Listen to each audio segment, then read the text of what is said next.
آخر کار مریم اپنے مقصد میں کامیاب ہوتی نظر آتی ہے اور زارا اور ہادی کے رشتے کے درمیان وہ درار ڈال دیتی ہے جس کا خواب وہ کافی عرصے سے دیکھ رہی تھی۔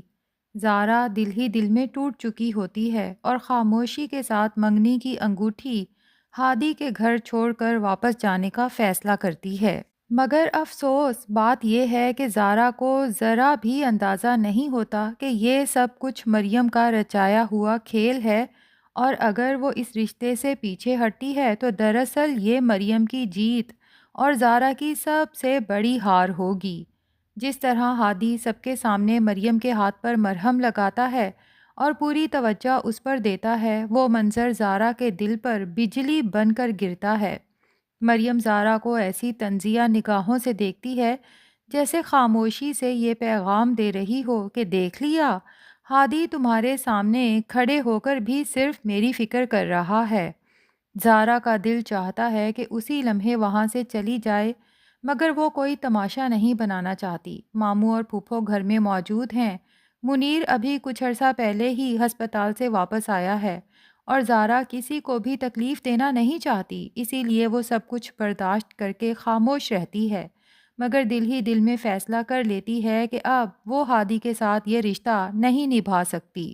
زارا اپنے دل میں یہ بات ٹھان لیتی ہے کہ وہ کسی ایسے مرد کے ساتھ زندگی نہیں گزارے گی جو ایک طرف تو محبت کے دعوے کرے اور دوسری طرف اس کی آنکھوں کے سامنے کسی اور لڑکی کے ساتھ وفاداری نبھاتا نظر آئے۔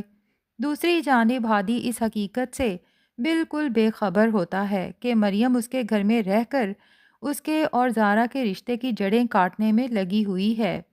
ہادی تو صرف اپنی ماں کے حکم پر مریم کا خیال رکھ رہا ہوتا ہے، کیونکہ اس کی ماں نے خاص طور پر کہا ہے کہ مریم کا کوئی سہارا نہیں، اس لیے تم اور زارا دونوں ہی اس کا خیال رکھو گے۔ ہادی ایک بڑے بھائی کی طرح مریم سے پیش آتا ہے، مگر اسے کیا خبر کہ مریم کے دل میں ہادی کے لیے جذبات بالکل مختلف رخ اختیار کر چکے ہیں۔ جب کھانا ٹیبل پر لگتا ہے اور سب گھر والے اکٹھے بیٹھے ہیں تو زارا حد سے زیادہ خاموش ہوتی ہے۔ ہادی کی نظریں مسلسل زارا پر ٹکی رہتی ہیں جیسے وہ صرف اسی کو دیکھ رہا ہو۔ یہی بات مریم کے دل میں حسد اور جلن کی آگ بھڑکا دیتی ہے، مگر وہ فوراً خود کو سنبھال لیتی ہے اور دل میں سوچتی ہے کہ مجھے جلنا نہیں، زارا کو جلانا ہے۔ اسی لیے وہ سب کے سامنے کہہ دیتی ہے کہ ہادی کو تو لگتا ہے پوری ٹیبل پر صرف زارا ہی نظر آ رہی ہے، ہم تو جیسے یہاں موجود ہی نہ ہوں۔ ہادی کی ماں بھی فوراً اس بات کی تائید کرتی ہے اور کہتی ہے کہ وہ تو خود بھی یہی چاہتی ہے کہ اس کا ہادی زارا کے سوا کسی اور کو دیکھے بھی نہ۔ یہ بات سن کر زارا کے چہرے پر ایک لمحے کے لیے مسکراہٹ آ جاتی ہے، مگر یہی مسکراہٹ مریم کے دل میں خنجر کی طرح اترتی ہے۔ اسی لمحے مریم فیصلہ کر لیتی ہے کہ اگر اس نے زارا کو یہاں سے جلا کر نہ بھیجا تو اس کا نام بھی مریم نہیں۔ تھوڑی دیر بعد ہادی جب اپنے کمرے میں ہوتا ہے تو مریم جان بوجھ کر اس کے لیے چائے لے کر جاتی ہے اور بہانے سے کافی دیر وہاں کھڑی رہتی ہے۔ باہر کھڑی زارا یہ سب دیکھتی ہے اور اس کے دل میں شک مزید گہرا ہو جاتا ہے۔ زارا سوچتی ہے کہ مریم بلا وجہ ہادی کے ساتھ اتنی فرینک نہیں ہو سکتی۔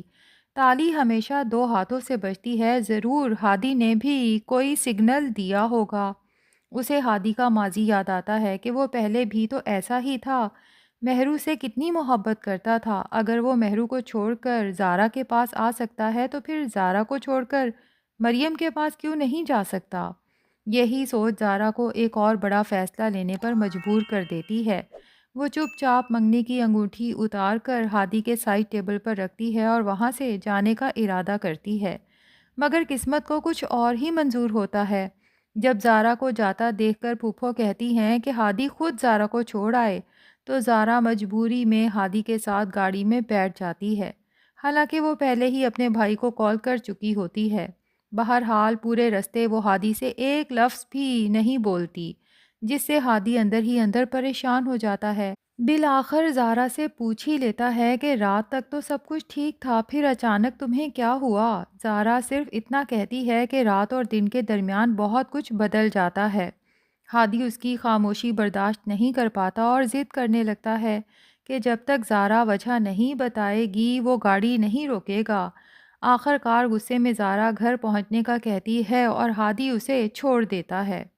ادھر مریم ہادی کے چہرے پر مسکراہٹ دیکھ کر دل ہی دل میں اپنی جیت کا جشن مناتی ہے۔ وہ ایک بار پھر فیک ہمدرد بن کر ہادی کے کمرے میں پہنچ جاتی ہے چائے لے کر، اور زہرا کے بارے میں زہر بھرے شکوک اس کے دل میں ڈالنے کی کوشش کرتی ہے۔ مریم جھوٹ بول کر یہ تاثر دیتی ہے کہ شاید زہرا کو ہادی کے سوشل سٹیٹس اور گھر کے ماحول سے مسئلہ ہے اور وہ اسی لیے اب ہادی سے شادی کرنا ہی نہیں چاہتی۔ دوسری طرف مہرو، سلمان، زین اور فرحہ کی کہانی بھی ایک خطرناک موڑ پر پہنچتی نظر آ رہی ہے۔ مہرو نے زین کو فرحہ کے پیچھے تو لگا ہی دیا ہے۔ زین دن رات اٹھتے بیٹھتے اپنی ماں سے ایک ہی فرمائش کرتا ہے کہ اگر آپ کو مجھ سے پیار ہے تو یہ گھر مہرو کے نام کر دینا۔ اب جب فرحہ نہیں مانتی تو مہرو کے بھڑکانے پہ زین وہی کام کرتا ہے، چیزیں اٹھا کر ادھر ادھر پھینکنا شروع کر دیتا ہے اور اس پر غصے کا دورہ پڑتا ہے تو فرحہ پریشان ہو جاتی ہے اور پھر مہرو زین کے ساتھ اس سے بھی برا کرتی ہے۔ کمرے میں زین کو داخل ہونے سے روک دیتی ہے اور اندر جا کے کمرہ لاک کر دیتی ہے۔ اب زین مزید شور کرتا ہے تو فرحہ کہتی ہے آخر تم چاہتی کیا ہو مہرو، اتنا کچھ تو تم یہاں سے لوٹ چکی ہو، اب تمہاری نظر اس گھر پر بھی ہے۔ مہرو زین کے سامنے ہی کہہ دیتی ہے کہ اگر آپ یہ گھر مجھے نہیں دے سکتی تو میں آپ کے باولے بیٹے کو کیوں سنبھالوں؟ میں تو اپنا بچہ ہونے کے بعد بچہ لوں گی اور یہاں سے ہمیشہ کے لیے چلی جاؤں گی۔ اب آپ فیصلہ کر لیں کہ آپ کو زین کا ہونے والا بچہ چاہیے یا یہ گھر۔ اب مہرو نے جس طرح ڈاکٹر سے چیک اپ کے لیے ٹال مٹول سے کام لیا ہے، فرحہ کو وہیں شک تو ہو چکا ہے کہ کچھ نہ کچھ گڑبڑ تو ضرور ہے جو مہرو مجھ سے چھپا رہی ہے۔ ہر حال فرحہ زین کے سامنے بری تو نہیں بن سکتی نا، اور پھر جو زین کو غصے کا دورہ پڑتا ہے وہ اس کی صحت کے لیے ٹھیک نہیں۔ تبھی زین کو شانت کرنے کے لیے فرحہ کہتی ہے کہ ٹھیک ہے زین، میں مہرو کی ہر شرط ماننے کو تیار ہوں، لیکن میری ایک چھوٹی سی شرط ہے، بلکہ اسے میری خواہش سمجھو۔ میں یہ گھر مہرو کے نام کر دوں گی، لیکن اس دن جس دن بیبی اس دنیا میں آئے گا، ادھر بیبی آئے گا اور ادھر میرا وعدہ ہے کہ یہ گھر مہرو کے نام ہو جائے گا۔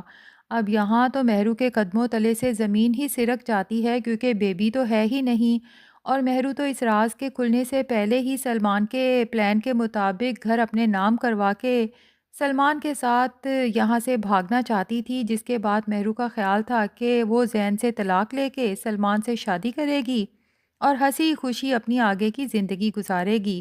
لیکن جب سلمان کو پتہ چلتا ہے کہ فرحہ میم نے یہ شرط رکھی ہے تو وہ تو آلریڈی مہرو میں انٹرسٹڈ نہیں، وہ تو مہرو کے تھرو صرف امیر ہونے کے خواب دیکھ رہا تھا، تبھی مہرو کو دھوکہ دے کے یہاں سے فرار ہونے والا ہے۔ لیکن فرحہ بھی ایسے نہیں چھوڑے گی، پہلے تو اسے مہرو کی پریگننسی کا سب پتہ چل جائے گا کہ وہ تو کب کی ختم ہو چکی، اور پھر جب مزید انویسٹیگیشن کروائے گی تو مہرو اور سلمان کے چکر کا بھی پتہ چل جائے گا۔